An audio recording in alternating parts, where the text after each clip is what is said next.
This is a Bling Your Blog presentation with Sue Ann from Right Mix for Business.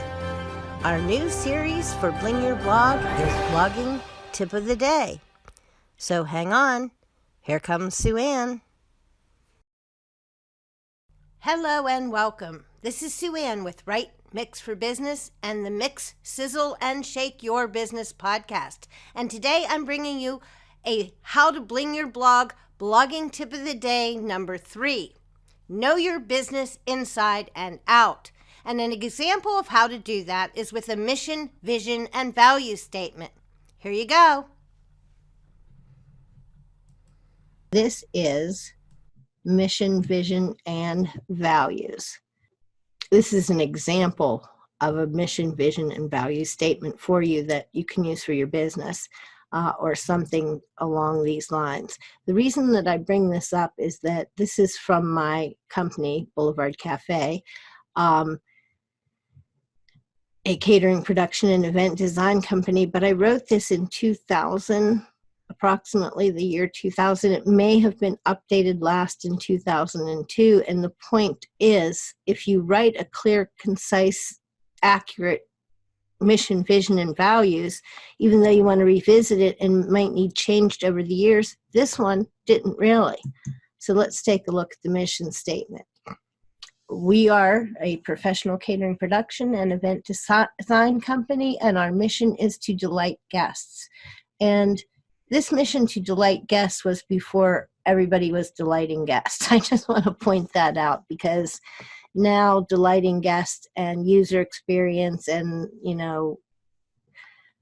the customer, the client guiding marketing and all that is fairly newer to most people as a concept. But this was back in, 1999, 2000, 2001, and 2.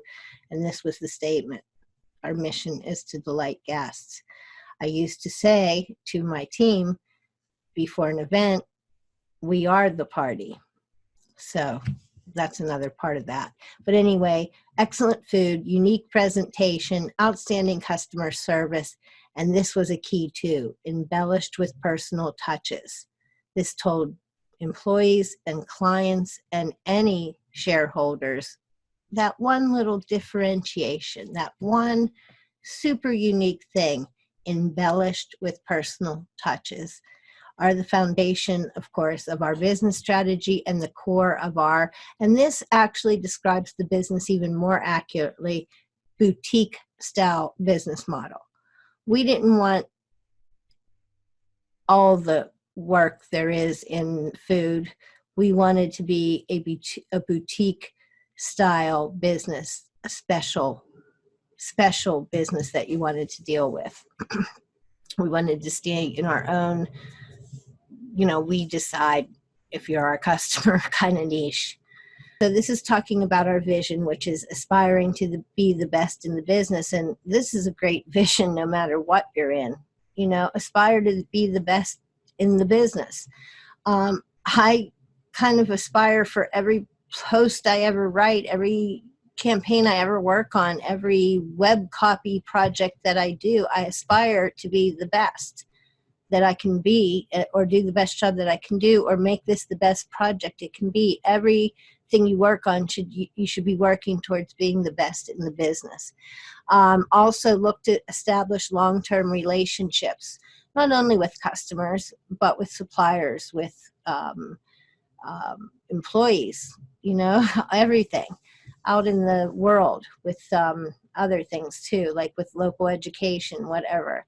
Also, our vision was to offer original catering, not just another caterer, but original catering, event and menu design concepts showcasing cutting-edge industry techniques as well as our unique talents and abilities. Again, pretty strong statement of differentiation.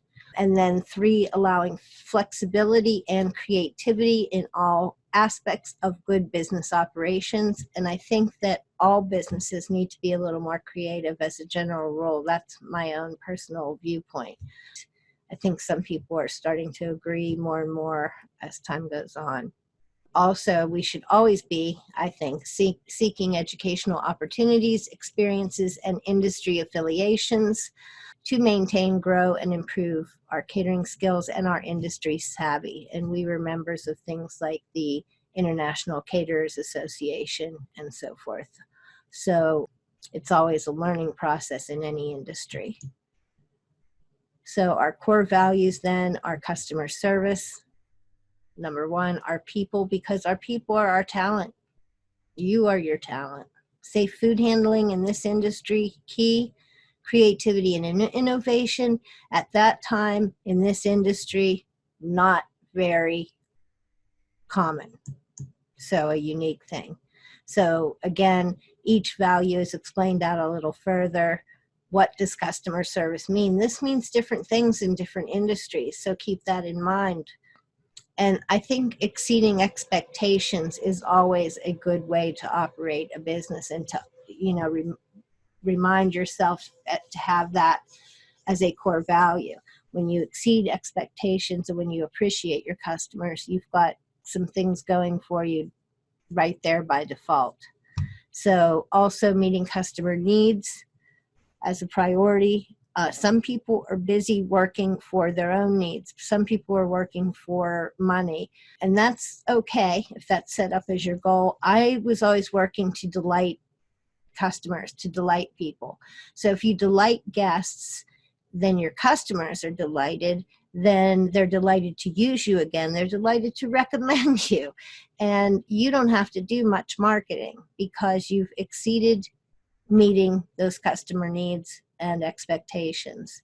And you always want to be providing value added services. To me, this is partly going above and beyond the next guy. And that, again, will be a factor for differentiation as well as other things. So that's all good.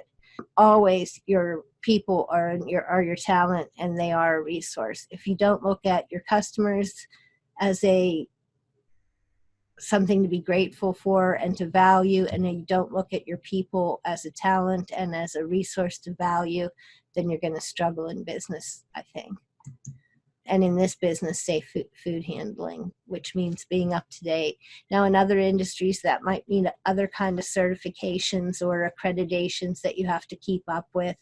But it's also, again, this is something in this case that's working in the best interest of your customers. We wanted to maintain the best standards and be up to date at all times. We don't want to take a chance of doing anything wrong as far as safe food handling in that business. That would be, business devastating. So there's that idea.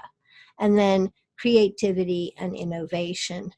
So striving to be a company of excellence. This is one of those words that I no longer like, a company of excellence. Everybody has to be excellent in what they do in this time.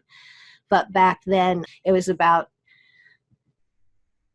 TQM, total quality maintenance or total quality management. That was what the B schools were talking about. And there was a lot of companies looking for things like continuous improvement and being a company of excellence. But again, in the catering industry, not so much. So these were things that were making us at that time especially really leap to the front of the pack. We were providing and showcasing things that people hadn't seen before. And in an industry that common, where everybody and their brothers, the caterer, the grocery store, the pizza shop, the Sam's Club, the whatever, in order to differentiate yourself as a professional caterer, these things like creativity and excellence are huge. It's hard in that industry to find people to say, wow, I've never seen anything like that before. I've never tasted that. Boy, that's unique. Wow, anything that, gets compliments that, especially to the idea of it hasn't been done before in that industry is outstanding. And that's part of what, helps make the next guy want to recommend you, and that keeps you with that creative and innovation original work. And that original work in any industry is going to be what makes you stand out. So I'm showing you these because these are strong and they're still relevant need a little bit of tweaking maybe now 20 years later, but that tells you something. I think that really understanding what your business is about and keeping it solid is going to be really effective in helping you have a good foundation to build and grow on. And I did this for nearly 3 decades, so this was a good foundation. And then you should have a statement of policy for ethics, which I didn't put into a slide share, but it is on paper, and it's something that's a good idea to have for your company. I think that when it comes to morality and ethics, a lot of times you as an owner or leader are what really determines how that works and how things go. In other words, you lead by example, and you show that you are always about doing the right thing. And then your people that work for you understand that that's your mentality, that you're about doing the right thing. And so they'll be able to know, what's expected in the way that they conduct themselves as an employee in your behalf, because they'll understand that you have, morality, that you are trying to do the best that you can, that you're not trying to shirk anything or, rip anyone off or anything like that.